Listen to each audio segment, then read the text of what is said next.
Hey there, what's going on? So, we've been picking up a bunch of different little parts. We're gonna get started on today's project. Probably won't all, finish it all in this video, but we'll get close. Anyway, let's get to it. And here it is. Why don't we see what's inside?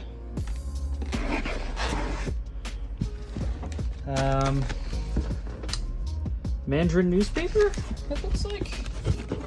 I'm no expert. Oh, I think that logo gives it away, so why don't I just get it all out of this instantly. And here it is. Also got two controllers, small and a big, which is nice. A pack of games, which it looks like the sellers left me a note as well, which unfortunately I don't know what it says, so I'm just gonna leave it there until I verify that it's okay. Oh, the seller's note was actually pretty cute. It says, "Thank you for your order. Hope you like this game. Cheers." So I think he threw in an extra game. He told me that some personal family stuff was going on, and I was okay to cancel the order if I didn't want to wait, and I told him no, like, I wish you the best. Take your time, life happens. And all the best, and I hope everything goes okay. And so I think he just threw that in as a bonus and a thank you. Here are the games that he said he was going to give me, and that one is a 360 game, which I can't play, but free, and a good game too, Dishonored. Never played it, but apparently it's good.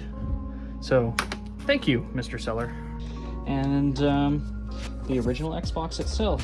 Unfortunately, the cosmetic condition is not excellent, shall we say, but it's enough. After a good clean, it should be a little bit better.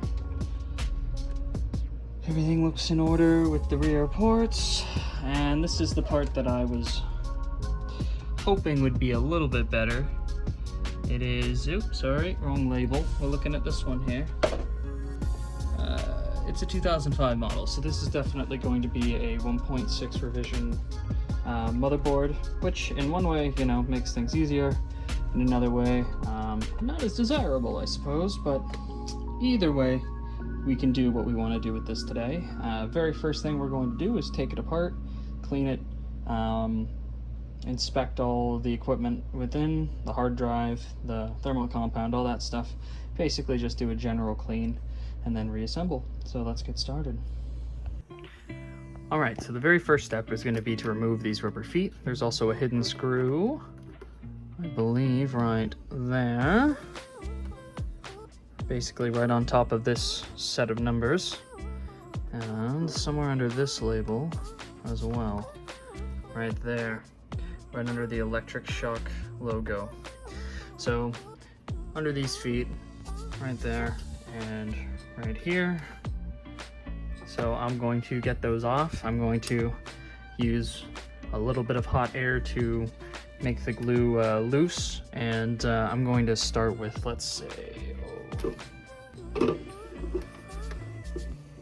we're gonna go high on the air, low on the heat. What is the heat?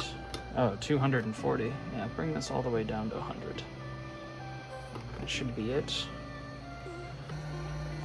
Excuse the noise from the hot air machine, but we did end up getting it off, although it seemed like 125 degrees was a lot more effective than 120, and our air was about 5.5, 6. So if you want to be able to reuse these, probably add a little bit of heat first. It's got 2 layers of this glue tape going on, and as you can see, even I wasn't perfect, but it should be enough to re-stick when we're all finished. So all right, I'm gonna get the rest off and get the shell off the Xbox.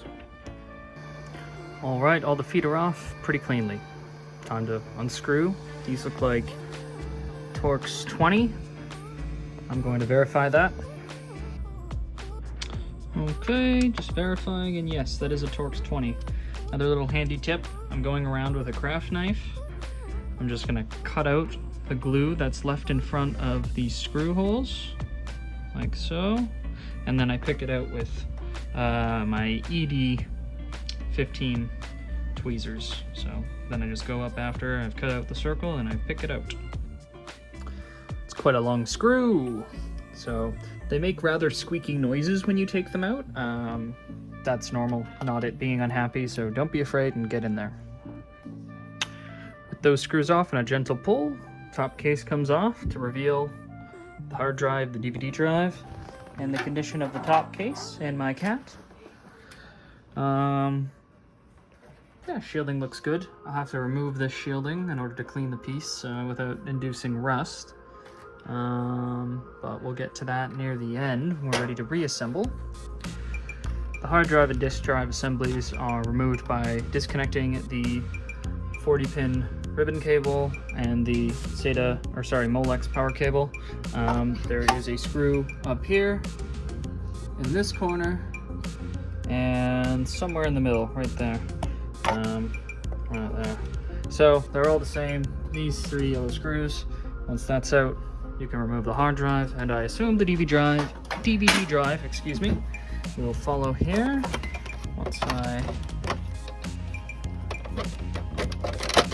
Yes, that's definitely loose. So I'm, again, just going to button this up, remove the cables, and then disconnect it from the system. And with that out, we get a shot at a rather dusty, but otherwise not bad looking main board.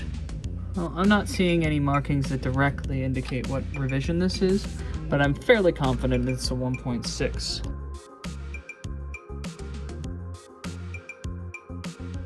So that's fine. I'll have to get some do some additional work to make this work with the mods that I want to make it work with, but otherwise it's, you know, later. I do not believe I have to do anything in regards to the clock capacitor, thanks to it being a 1.6.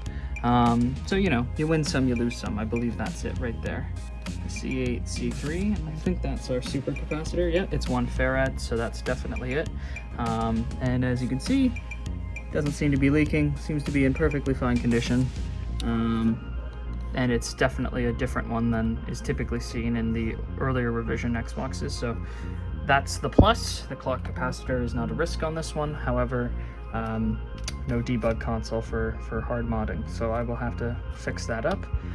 But those are all issues for another day. For now, we're interested in resolving what's under these and just generally cleaning and dusting the chassis. So I'm going to remove the remaining ribbon cables, disconnect the PCB, try to get it out of the system, dust all the components off, and then do a thorough cleaning.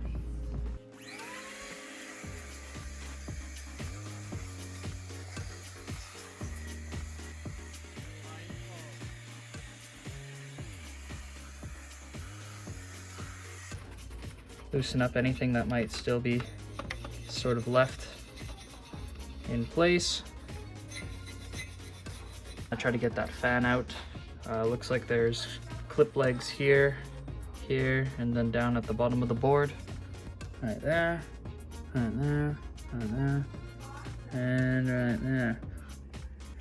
Well, that was a little nerve-wracking, but we got it, and no broken clips, so there we go.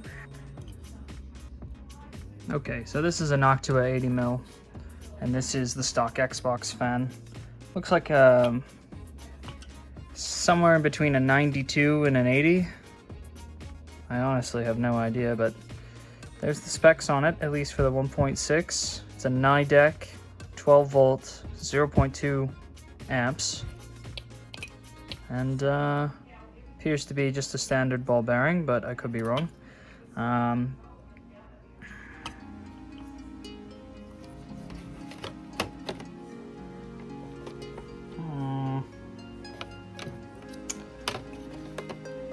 With a bracket, a 3D printed bracket or something, that might do.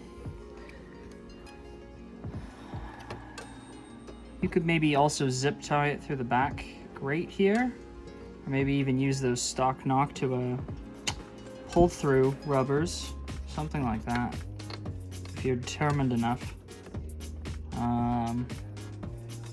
3-pin, and we're only using 2 leads, so theoretically, you know, it could do, as long as the pinout is the same, which I haven't verified. However, looking closely, it looks like red to black, starting with black, same direction. Yeah, it looks like it would work. The pinout seems correct. So maybe knock to a mod, but for now I'm going to just try and restore this one. Alright, so for something like this, what a lot of people are going to do is they're going to recommend that you grab your bottle of IPA and, you know, use some Q-tips or something and then start cleaning out the fan. However, IPA can be pretty bad for old brittle plastic, making it more so old and brittle. So if you don't have to use IPA to get something clean, generally I don't recommend that you use it. It's pretty harsh for a lot of things. So we're going to use good old-fashioned Windex because it has plenty of cleaning power and it is not nearly as bad for plastics. So we're going to run Windex across it and get the blades clean. I'll show you the results. One wet pass and one dry pass later. Perfect? Nah, but pretty dang close. So no alcohol required. So upon closer inspection, we can see that the fan shroud area does seem to have some rust. This is pretty common for Xboxes of any age. Rust just seems to grow where the fan is, assuming it has something to do with the humidity of the air, but I couldn't tell you.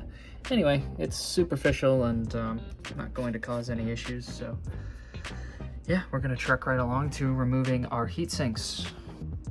Now, getting rid of these can be quite worrisome. These little clips, they attach on down at the base of the CPU, and the best way to get them off is typically with a screwdriver, but you do run the risk of puncturing the board or doing something else. CPU is much easier. There's just this latch in the middle that releases the tension, and then it's just a quick pop off with something like a spudger. So yeah, while I fight focus here, I'm just going to do my best to remove the retaining clips, and then I'll show you how to get the actual heat sinks themselves off. So for the CPU clip, I found the easiest way to make it work was to just pop it off. The only room to work is really here. So use a flathead, press down basically in this groove until this side pops out, and then you basically just push the whole thing forward, which will should pop the other side out. That's how I did it anyway, and no broken clip, hooray. So this CPU came loose because it has a thermal pad instead of thermal paste, but we're going to rectify that. Looks like the die has not been cracked, which is excellent news. So let's get to how you remove this compound. I should also mention that these can get sticky. If that happens and the heatsink does not remove itself easily, I recommend that you apply heat to it with a hot air station or a heat gun. Just low heat, you need under I would say 150 degrees on the gun, and that should do. We're gonna definitely need that for the GPU, which comes next. So for now, in order to clean off this thermal pad, plastic razor is honestly the easiest, most effective way with a little bit of IPA, so I'm gonna go do that right now. All right, just enough IPA to coat the surface, and then basically just drag the razor across. So what I find works better when it's still tough like this is you sort of shimmy it back and forth as you press, all right? Just kind of lifting it one corner at a time until eventually it just sort of pushes forward. Once the pad is off, it's simply IPA and elbow grease to clean the surface of both the CPU and the heatsink.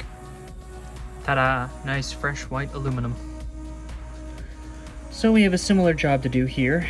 All of that raised cake on the outside, with exception to that sort of splotch on the outside. Basically the part closer to the PCB, that stays, but everything sort of built up around the edge needs to get taken down. So the most important part to this step is patience. Basically, this thermal pad stuff is extremely thick, extremely tough, and you don't want to try and chip it away like it's spackle or something, because you risk chipping this open die. So what you need to do is just be patient, keep running up against these corners until eventually the Q-tips start coming up clear. And it's going to take a while and quite a few, but it's the safest way to ensure you don't end up cracking the die and ruining your Xbox. So just take your time with this. If you end up getting it to the point where these mounds are definitely below the corners, the edge of the CPU, you can sort of stop there, because the goal isn't necessarily to remove all of this old compound, it's to make sure that the new compound makes flush contact with the entire die. Okay, I'm pretty happy with that.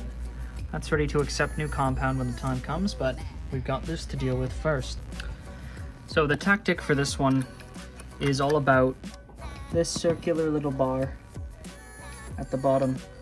So yeah, put your screwdriver between the pin and the socket and gently wiggle outward enough to lift it from beneath, and then use your finger or your hand to keep pulling on it while you get your screwdriver out of the way, and then basically roll the whole thing out from underneath, and that'll do that. Get rid of the clip for you. Hot airing off this heatsink. First thing to do is just test to see if it'll come off on its own.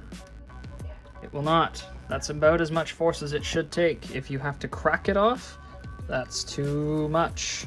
So what we need to do here is just apply enough heat to lift off this cooler.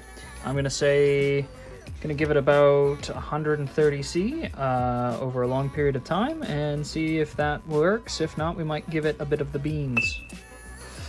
So in general, when heating things around sensitive plastics and whatnot, I recommend giving it a nice wide berth, getting it nice and warm. I call this preheating, right? And then you come in down through the heat sink. Just get her nice and warm. And just that little 1 minute of heating was enough to get this to come right off. As you can see, the paste is shiny and liquidy. That's exactly what we want to see. Unfortunately, it looks like this paste was still in relatively good condition, not nearly as dry and as hard as it typically is, but it is ruined now, so it'll be time to replace it. Second verse, same as the first. Plastic razor, a little bit of IPA. Nice. That epoxy really is no fun. My best piece of advice to you is get it while it's hot. Get it with tweezers if you've got big chunks, do what you can. Don't scratch the GPU, obviously, but nice. Okay, so what do we replace the thermal compound with? For no particular reason other than it's what is by my desk. Arctic Silver 5. I imagine it being a thicker compound will be beneficial. The only other thing that I recommend that you do that I don't often see done is full die coverage. You basically want to use either a razor blade, a plastic razor, or some other method to get a nice even spread all over this die. Nice. Nice. Nice. Alright, so with that done, move on from the main unit, move on to the DVD drive. And popping out the drive, there was a disc inside. Well, let's open up the metal housing and find out what that is. Currently using a JIS one to remove these screws, but I'm fairly certain that a Phillips one would work just the same. So I'm gonna get these off. Those screws removed, the bottom plate of the drive comes off, exposing the most important bits. The worm gear, looks like part of the laser assembly, and the main board. Ho-ho, jackpot! Look what we got, boys! Nice copy of Halo 2 stuck in the drive. Fuck yeah, alright. There is the business end. Oh man, that's excellent. If you're gonna have a drive that has a disc stuck in it, always hurts less when it's Halo 2. So as you can see, there's our laser assembly. It looks very clean. I see no reason to go in on it, but I will give it just a quick dust, very gently.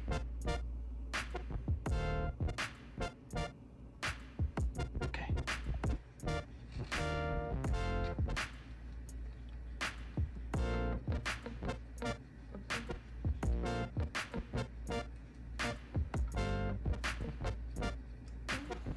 This is the belt from the DVD drive. I find the solution to these getting a little misshapen like they are is a little bit of silicone oil, which I do have, but I'll have to retrieve out of my nevermind, and to boil it. Boiling it softens it up, and then letting it soak in some oil helps revitalize it and make sure it has a nice long life. Just waiting on the kettle. Alright, here we go.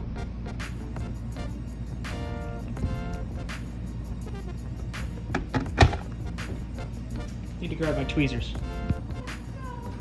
But now that the O-ring has been soaking, it is ready to be oiled. Just need to open this and oil it up. Okay, now that our O-ring has been re-oiled, resurfaced, whatever you want to call it, we are ready to reinstall it.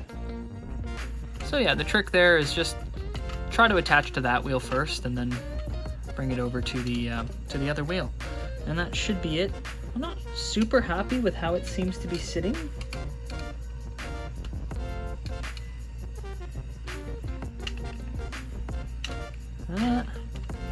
That seems to be where it wants to reset every time, kind of on that angle, so I don't know. See if that works. But the drive carriage dropped. It's just 2 screws up here on the top. We can clean the remaining of the bigger plastic works here. Alright, so before we finish reassembly, now that this has been cleaned, I'm going to lubricate the track that the laser runs on. These are just simply worm gears. Well, this is a worm gear, and these are just rails. But they could probably use a clean and a relube. So I'm going to alcohol off the stock factory lube and put on some wheel bearing grease. This is the stuff I use. Old tacky grease removed. New grease applied. A few last points I'd like to apply some grease to are going to be the teeth in here and a row of teeth that I should be able to get access to right there. So with that, alright, the plastic carriage assembly has been lubricated and so has the main laser assembly. So those are both ready to be reassembled. One last thing to do before reassembly. These are the rubber isolation mounts for the laser drive assembly, this carriage. They look pretty nasty, so I'm going to do the same trick I did on the drive motor belt. I'm going to use some boiling water to clean them and soften them up, and then hit them with the silicone oil, and hopefully they'll be nice for another 15 years, 20 years. Nice. Alright, we got the drive rebuilt with the new hardware, or rather revitalized rubber. In order to get this ribbon reconnected, I found the easiest way was to go in behind this PCB. It's blank on the back, so no reason to be too scared, and sort of push in the cable this way once you've got the angle just about right. Just basically pinching the two together very lightly. You want to only have just enough pressure to pop it in.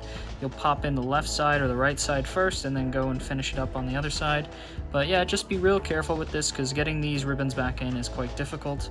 I recommend that you have the one in the board and then you connect the one in the carriage via the method I just described. Nice.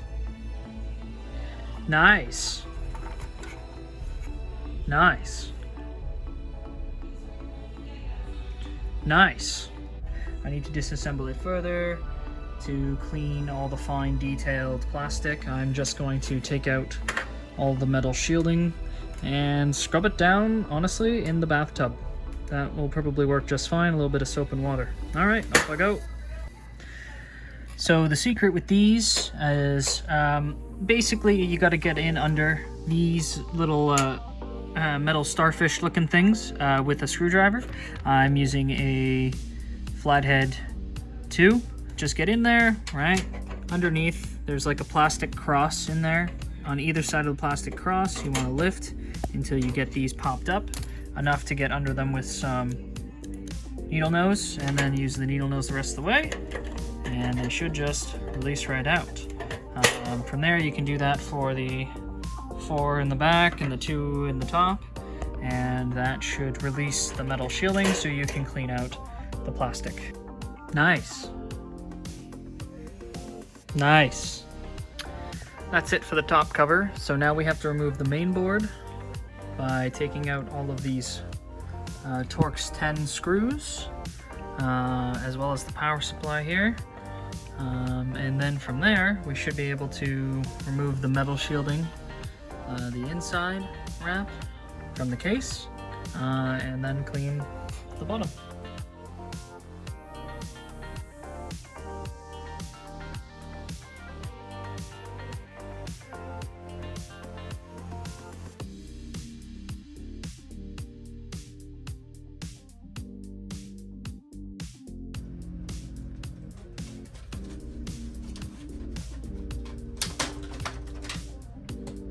Boom. Nice. Nice. Next thing that needs removing is just this front PCB for the eject and power button. I think perhaps this entire front piece comes off.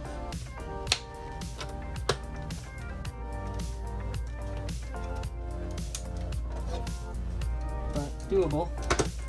Ta-da! No damage. A little bit of rubbing here, but that's to be expected. Okay. Nice.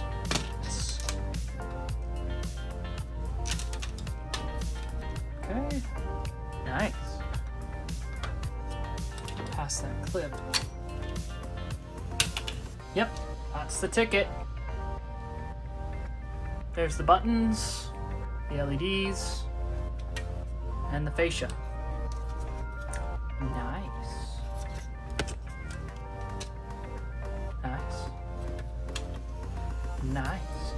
All right, with that, all the plastic pieces have been disassembled and are ready for cleaning. All right, so we gave it a shower and we brushed its teeth. Let's take a look at the preliminary results. As you can see, the finish isn't perfect, but it's much better than it was. So for the logo and for the dull black plastic, we use toothpaste to try and luster it and remove as many surface scratches as you can. You wouldn't want to do that on the glossy plastic though. The glossy plastic will just scratch worse. And if it were a perfect world, I probably would have removed these stickers completely before going ahead and washing the bottom. However, they are foil stickers, so they should recover fine once this has dried completely. And the front face, all the controller ports seem to be looking good. Nice. Wait a minute. Nice. Nice. Nice. Nice. All right, so with all of our pieces dry, you just have to take all of them and put them back together in the opposite way you took them apart. Another quick tip, seeing as there are metal shields all throughout this thing, I like to take a piece of paper towel and just make sure that all these screw holes don't have any moisture left in them. Yeah, that takes a while, but it's worth it so that you don't end up with any rusted screws. All right, after some gentle pushing, should be ready to bend back all of the tabs that go over the screw holes. Don't have to be super precise, as the screw will get it the rest of the way. Now is your final chance as well to dust out your controller ports. For that, I'm just going to use an IPA soaked makeup brush. Nice. Nice. Nice. Nice.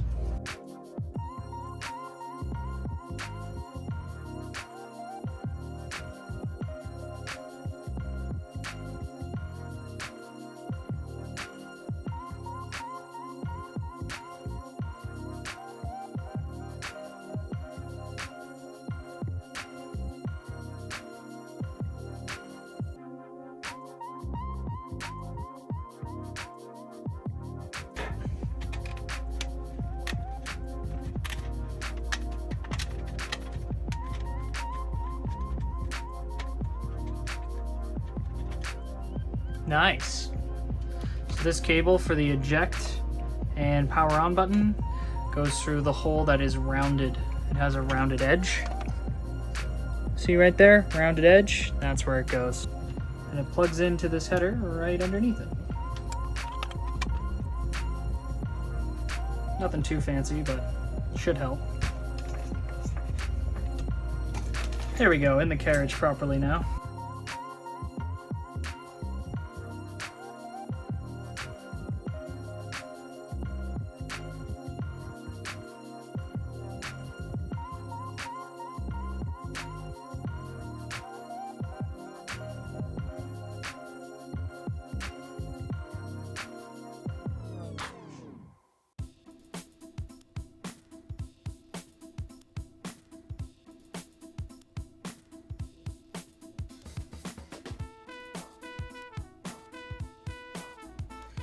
Alright, first things first, see if there's any magic smoke.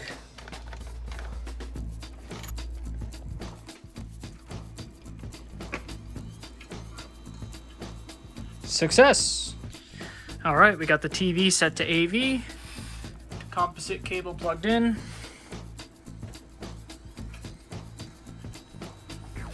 Yeah!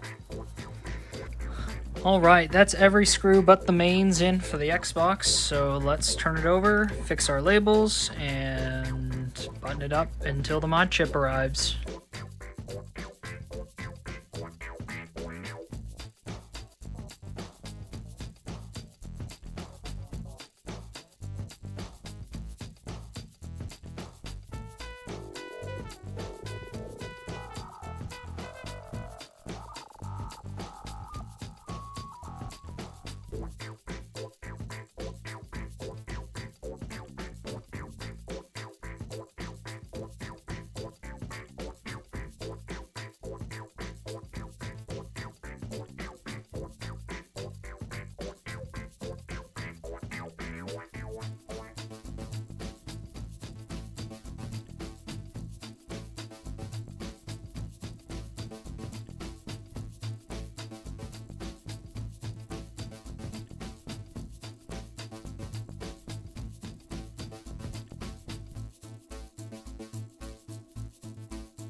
Shit, son.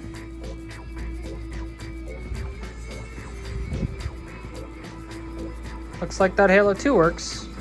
I don't really know what else I can show you, seeing as, you know, I haven't done any of the cool stuff yet. I just made sure it wouldn't explode. So, anyway, I'm going to play Halo 2 now.